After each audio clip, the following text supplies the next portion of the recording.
বৈষম্য বিরোধী ছাত্র আন্দোলন এবং জাতীয় নাগরিক কমিটি কোনোটাই রাজনৈতিক দল হচ্ছে না, কিন্তু যে ছাত্ররা, আমরা ছাত্র জেনারেলাইজ করি, যে ছাত্রদের যে অংশ, আমরা রাদার এভাবে বলবো, এই গণ অভ্যুত্থানের সামনের সারিতে ছিলেন, তাদের নেতৃত্বে যে দলটা হতে যাচ্ছে তার একটা অংশ বৈষম্য বিরোধী ছাত্র আন্দোলন এবং একটা অংশ জাতীয় নাগরিক কমিটি থেকে যাবে, এই তথ্য আমরা এখন জানি। ফলে এটার নেতৃবৃন্দ কি ধরনের কথা বলছেন সেটা খুব গুরুত্বপূর্ণ আলাপ হওয়া উচিত আমাদের সমাজে।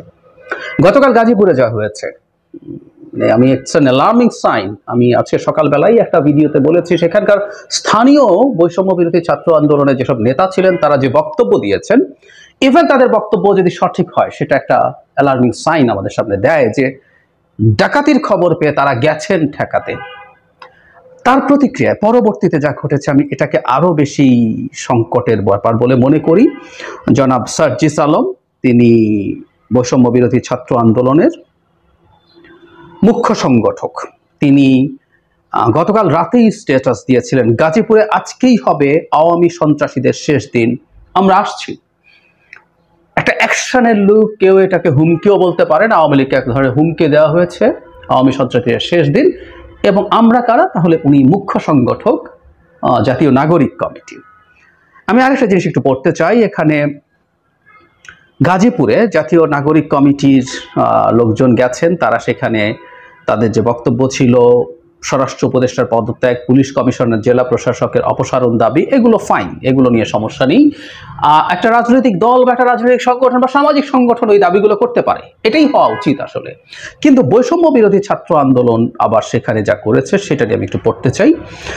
গাজীপুরে বৈষম্য বিরোধী ছাত্র আন্দোলন মিছিল শুরু করেছে, সেখানে গাজীপুরের মাটি 24-এর ঘাঁটি, ইনকিলাব জিন্দাবাদ, মুজিববাদ মুর্দাবাদ এসব স্লোগান দিয়েছেন। তারপর বিক্ষোভকারীরা দাবি করছেন আগামীকাল দুপুর 12টার মাঝে হামলাকারীদের গ্রেফতার করতে হবে, চিরুনি অভিযান চালিয়ে আওয়ামী সন্ত্রাসীদের গ্রেফতারের 7 দিনের মাঝে আওয়ামী লীগকে নিষিদ্ধ করে বিচারের আওতায় আনতে হবে, প্রশাসনের দায়িত্ব অবহেলার বিচার উপদেষ্টাদের জবাবদিহি করতে হবে। এ পর্যন্ত ঠিক আছে, তারা দাবি জানাচ্ছেন। আওয়ামী সন্ত্রাসীদের স্থাবর অস্থাবর সম্পত্তি সরকারিভাবে সিলগালা করতে হবে, তাজউদ্দিন মেডিকেল কলেজে এসব করতে হবে। তারপর বলছে আজকের মধ্যে আওয়ামী লীগের পার্টি অফিস ভাঙার ঘোষণা দেয় তারা, এবং সেই সাথে বলে আওয়ামী লীগের নেতাকর্মীদের বাড়ি সরকারিভাবে সিলগালা করা না হলেও সেগুলো গুঁড়িয়ে দেওয়া হবে। তার মানে আজকের মধ্যে আওয়ামী লীগের অফিস তারা ভাঙবেন বলে প্রকাশ্যে ঘোষণা দিচ্ছেন, জাস্ট হঠাৎ গিয়ে হাজির না। কেন্দ্রীয় সমন্বয়করা ছিলেন, সমন্বয়ক আরিফ সোহেল তার বক্তব্যে বলেন, আমলাতন্ত্র, পুলিশ প্রশাসন সবকিছুর পুরনো রূপ ধ্বংস করে দিয়ে বাংলাদেশের বিপ্লবী ছাত্র জনতাকে নতুন করে রাষ্ট্র ব্যবস্থাকে সাজাতে বলেছিলাম আমরা। আজকে 6 মাস পরে আমরা দেখতে পেয়েছি অন্তর্বর্তীকালীন সরকারের কিছুই করার নাই। আমাদের সংগ্রামী ভাইয়ের আক্রমণের শিকার হচ্ছেন, রক্তাক্ত হয়েছে, প্রশাসনের সহযোগিতা নাই, এখানে ফ্যাসিবাদী দোসররা বসে আছে। যদি পুলিশ সহযোগিতা না করে তাহলে নিজেদের রক্ষা করার দায়িত্ব নিজেদেরই নিতে হবে। মিস্টার সোহেল বলেন, যাদের সক্ষমতা আছে তাদেরকে নিয়ে বরং নতুন বাহিনী গঠিত হোক, সারা দেশের সকল অরাজকতা আমরা থামিয়ে দেব, এই পুলিশ থামাবে না, আমরা ছাড়া কেউ থামাবে না। মানে এটার মধ্যে ফ্রাস্ট্রেশন আছে, কোনো সন্দেহ নাই, কারণ পুলিশ আসলে তার মতো করে এফেক্টিভলি দায়িত্ব পালন করছে না। কিন্তু আমরা বারবার শুধু পুলিশ যেন না বলি, আমি সকালেই বলেছি, সরকারের আইনশৃঙ্খলা রক্ষার অবস্থা যখন খুব খারাপ পর্যায়ে থাকে, এটা খুব বড় একটা বিপদের ঝুঁকি আমাদের সামনে নিয়ে আসে। সেটা হচ্ছে আমাদের সেনাবাহিনীও এখন মাঠে আছে তার ম্যাজিস্ট্রেসি পাওয়ার নিয়ে, সেটাও ফেল করছে। কিন্তু তারপরও তারা যখন এই ধরনের আলটিমেটাম দিচ্ছেন, নিজেরাই সবকিছু ভেঙে দেবেন, গুড়িয়ে দেবেন বলছেন, আরিফ সোহেল বা তার যে মিছিল হয়েছে, যে সমাবেশ হয়েছে, সেখান থেকে যখন এই ধরনের কথা বলা হচ্ছে, সার্জিস আলম যখন হুমকি দিচ্ছেন, তখন আসলে এই প্রশ্ন থাকবে যে আমাদের সমাজে যারা একটা নতুন রাজনৈতিক দল তৈরি করতে যাচ্ছেন, তারা তাদের ভাষায়, কারো কারো ভাষায় বিপ্লবের নামে বা কেউ কেউ গণঅভ্যুত্থানই বলেন, সেটার নামে আর কতদিন তারা তাদের মতো করে যে কোনো কিছু করার গ্যারান্টি চাইবেন এবং সেটা পাবেন। আমি মনে করি সরকারের দিক থেকে তাদের সাথে যোগাযোগ করা দরকার। আমরা নানান কূটকৌশল করতে পারি, নানান রকম বক্তব্য দিতে পারি, কিন্তু সরকারের সাথে তাদের খুব ভালো যোগাযোগ আছে, এবং সরকারের অন্তত 3 জন উপদেষ্টা, তাদেরই মানুষ আছেন যারা একসাথে রাস্তায় লড়াই করেছেন, সার্জিস আলমদের সাথে, আরিফ সোহেলদের সাথে লড়াই করেছেন, এরকম 3 জন অন্তত উপদেষ্টা আছেন। ফলে সরকারের সাথে তাদের এক ধরনের যোগাযোগ, অ্যাটলিস্ট যোগসাজশ আমরা না বলি, যোগাযোগ আছে, এটা সবাই জানেন। আমি মনে করি সরকারের উচিত এই দুটো সংগঠনের কাছে বার্তা পৌঁছে দেয়া কঠোরভাবে, তারা যেন এই ধরনের মন্তব্য না করেন। তারা তাদের ক্ষোভ, তাদের দুঃখ, তাদের কষ্ট, এগুলো আমি বুঝতে পারি, বুঝতে পারি, কিন্তু একই সাথে তারা তাদের নিজেদের দিকেও তাকানো দরকার। আমি রিপিট করছি, গাজীপুরের বৈষম্য বিরোধী ছাত্র আন্দোলনের প্রতিনিধি প্রথম আলোকে বলেছিলেন, আমার সকালের ভিডিওতেই আছে, যে কেউ দেখতে পারেন, আমি ওখানে স্ক্রিনশটও যুক্ত করেছিলাম, যে মোজাম্মেল হকের বাড়িতে ডাকাতি হচ্ছে জেনে তারা সেটা ঠেকাতে গিয়েছিলেন। একদম তাই বলেছেন। মোজাম্মেল হকের বাড়িতে ডাকাতি হলে ওখানে ঠেকাতে যাওয়া বৈষম্য বিরোধী ছাত্র আন্দোলনের কাজ না। 6 মাস পর প্লিজ নিজেদেরকে পুলিশ বানাবেন না, ছাত্রলীগের মতো পুলিশ যা নিজেরা দাবি করতো, তারা নিজেকে সেই দায়িত্ব দিয়েছিল, বিএনপি নাশকতা করলে সেটা তারা ঠেকাবে। Don't do that. এমনকি সরকারের যদি ফেইলিয়ারও থাকে সেখানেও যাওয়া ঠিক হবে না আমি মনে করি। আর যখন প্রকাশ্যে ঘোষণা দেওয়া হয়, সার্জিস আলম বা আর কেউ, প্রত্যেককে মনে করতে হবে, আমাকে প্রায় অনেকে বলে, দেখো আমি পাল্টা যুক্তিটাও দেই যে তারা অনেক তরুণ, বয়সে অনেক কম, হুইচ ইজ ভেরি রাইট, কোনো সন্দেহ নাই। mid-20s, late 20s, সর্বোচ্চ early 30s এর লোকজন এসব সংগঠনে আছেন, এর বেশি অল্পই আছেন। ম্যাচুরিটি অনেক হয়েছে তা না, কিন্তু যখন রাষ্ট্রীয় পর্যায়ে তারা কাজ করছেন এবং খুবই ভলেটাইল এবং ভালনারেবল একটা সময়ের মধ্যে তারা অপারেট করছেন, সেখানে তারা কত তরুণ, তারা ভুল করতে পারেন, এই জিনিসগুলো হতে পারে না।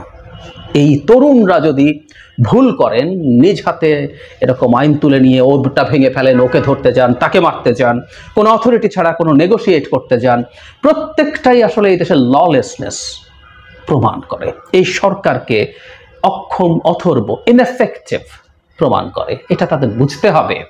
তাদের অজান্তেই বা জ্ঞাতসারে, যেভাবেই হবে আমি জানি না, কেউ কেউ জ্ঞাতসারেই করছেন, কারণ আমি ধারণা করি সরকারকে অকার্যকর, অথর্ব এই জিনিস দেখানোর একটা টেন্ডেন্সি বা এজেন্ডা কারো কারো আছে, এবং কেউ কেউ জেনে শুনে সেই পারপাস সার্ভ করছেন, কেউ কেউ না জেনে করছেন।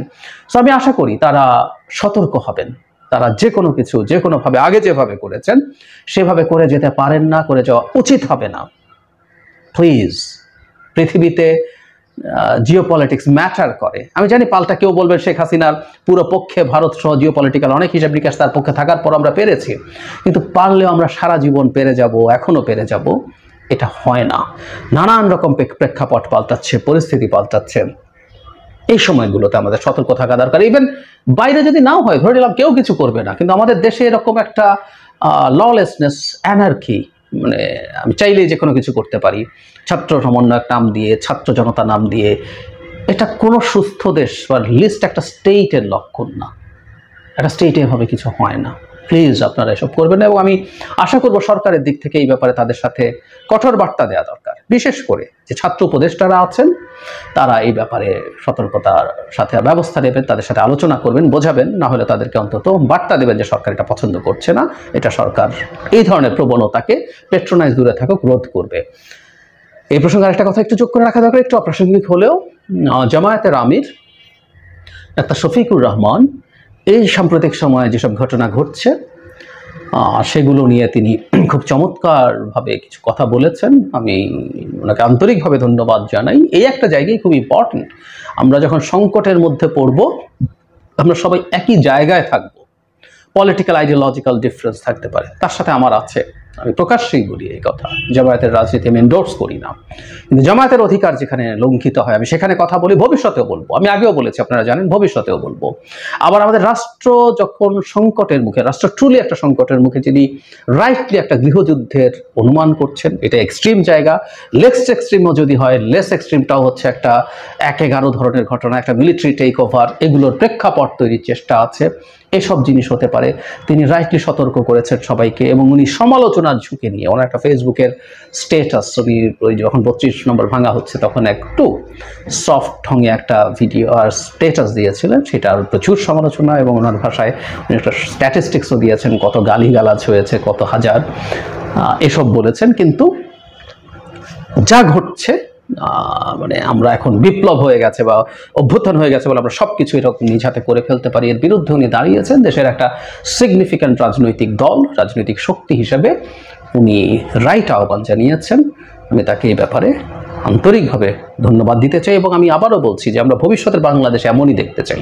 আমরা আমাদের নানা ইস্যুতে আমরা জনগণের জন্য কি করব, এমনকি যেটা আমি খুব পছন্দ করি না, যে আইডিওলজিক্যাল ডিবেট, সেটাও করব। আমি কীরকম দেখতে চাই দেশটাকে, কীরকম দেশের ফিলোসফিক্যাল জায়গা থেকে, আইডিওলজিক্যাল জায়গাতে দেশ স্টেট কোথায় থাকবে, সে আলাপও করতে চাই। কিন্তু যখনই আমরা দেখব যে আমাদের সামষ্টিক যে স্বার্থ সেটা ক্ষুণ্ণ হচ্ছে, আমাদের যখন কোনো সামষ্টিকভাবে আমরা কোনো বিপদের মুখোমুখি হচ্ছি, সেই জিনিসটা যখন দেখা যাবে তখন আমরা সবাই একসাথে একইভাবে কথা বলবো।